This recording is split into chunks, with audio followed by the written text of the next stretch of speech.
hidup mati dikuasai lidah. Lidah ini sulit untuk dijinakkan, sering mengeluarkan racun yang mematikan. Saya dan saudara jaga hati saudara. Amin. Jaga hati saudaraku, artinya dengan kita menjaga hati, otomatis kita jaga lidah. Karena dari hati kita yang baik keluarlah perkataan yang baik. Kalau hati kita ini penuh dengan iri hati, penuh dengan egoisme, penuh dengan kesombongan, maka keluar itu semuanya. Tidak ada perkataan yang membangun, tetapi yang meruntuhkan iman orang. Kapan itu jadi saudaraku? Bukan hanya kita dan dia, bisa terjadi perpecahan, bisa terjadi kekacauan, bisa terjadi banyak kejahatan. Entahkah itu dalam rumah tangga, entahkah itu di dalam bisnis, entahkah itu dalam pergaulan kita di sekolah kita, bahkan dalam gereja. Jaga hati, jaga mulut. Mulai dari hati saudaraku. Makanya sekali lagi baca kitab saudara. Patuhi firman Tuhan ini, berubah tiap hari. Saya berubah saudaraku. Ya, dari dulu sampai sekarang saya berubah. Kalau dulu saudaraku, kalau saya nggak suka, saya sembur aja semuanya. Kalau sekarang tidak. Apapun kata orang, saya lebih suka diam. Karena firman Tuhan berkata, Yesus sudah meninggalkan teladan. 1 Petrus 2:21. Pada waktu dia dicaci maki, dia tidak mencaci maki, dia membalas. Ya, pada waktu dia difitnah, dia tidak mengancam, tapi dia menyerahkannya kepada Tuhan yang adil. Saudara baca itu 1 Petrus 2:21. Ya, kenapa saya katakan ini? Saya bukan mau, ibu itu enggak. Karena saya menikmati firman Tuhan itu. Betapa indahnya hidup ini, hidup dalam damai, hidup bersejahtera, hidup dalam jalan Tuhan. Saya doronglah saudara, ya, saya mohonlah kepada saudara, saya ajaklah saudara, hiduplah dalam jalan Tuhan ini. Hanya dekat Tuhan saja aku tenang. Mengapa gerangan kita pilih saudaraku hidup chaos? Ya, Yakobus 3 itu penuh dengan banyak kekacauan, penuh dengan kejahatan. Padahal ada diberikan Tuhan hidup dan hikmat dari atas. Yakobus 3 17 sampai 18, yaitu dalam damai sejahtera.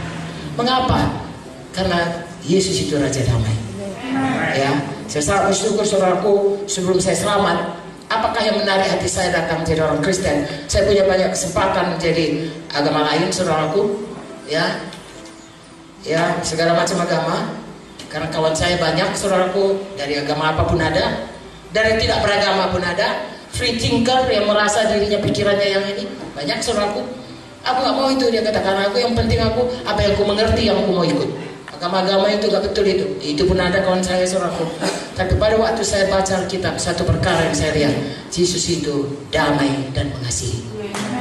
Menarik hati saudaraku. Ya, tidak ada yang lebih daripada Tuhan Yesus. Lalu saya sangat bangga saudaraku. Akhirnya Tuhan mau saudaraku menyelamatkan saya, menjadikan saya anaknya, menjadikan saya biji mata kesayangannya, dan memberikan kasih karunia melimpah-limpah puluhan tahun, sehingga apapun yang jadi, saya tetap berkata, Yesus itu baik. Yesus itu baik. Yesus itu baik.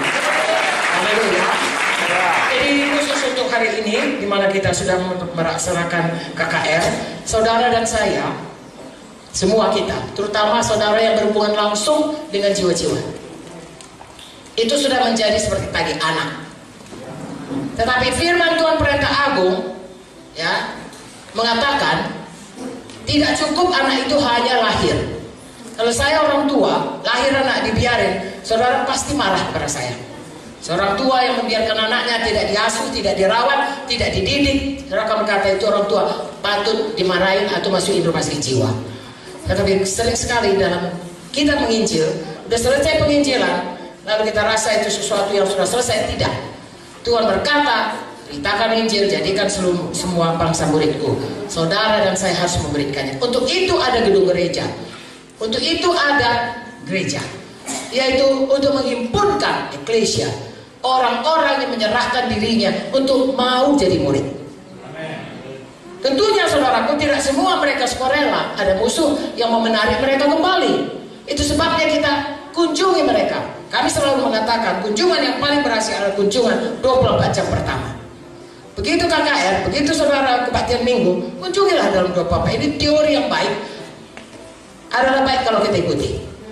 Ya, kunjungi, lalu kemudian layani dia, pastikan dia betul-betul dia melekat kepada Tuhan. Ya, kalau dia sakit, sembuh. Kalau dia keselamatan, teguh keselamatan. Kemudian pastikan dia mau betul-betul mengikut Tuhan.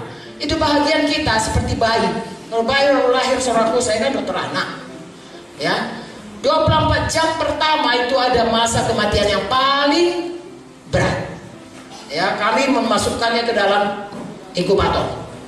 Ya, supaya anak itu tidak mati karena angka kematian tinggi.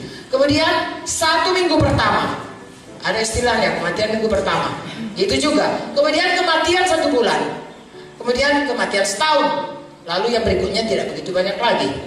Jadi kami hanya bisa memperhatikan orang yang anak yang baru lahir hari pertama, anak yang lahir dalam tempo seminggu, anak yang lahir dalam tempo sebulan, ya, namanya neonatus, namanya dan lain sebagainya.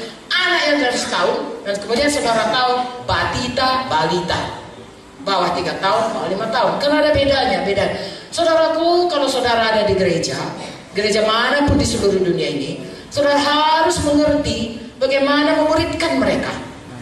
Ya, menginjil kita punya 4D lah. Ya, saya katakan kalau jadi saudara training, menginjili mereka 4M atau 4D, 4M ya, menginjili mereka, memuridkan mereka, menggembalakan mereka, dan mempersatukan mereka. Kan begitu?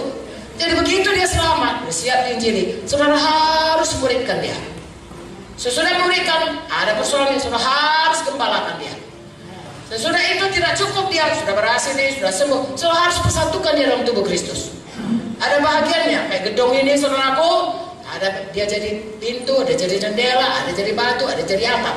Kalau dia tubuh, itu gambaran daripada tubuh Kristus, gereja Tuhan. Gedung atau tubuh. Kalau tubuh, masing-masing ada tempatnya. Berapa banyak jiwa-jiwa yang karena kita kurang begitu, katakanlah kurang mengasihi, ya, berlalu saja begitu. Kalau masih di dalam, seperti nyanyian kalian semalam, masih ada kesempatan, tolonglah saudara, diurus baik-baik itu. Haleluya.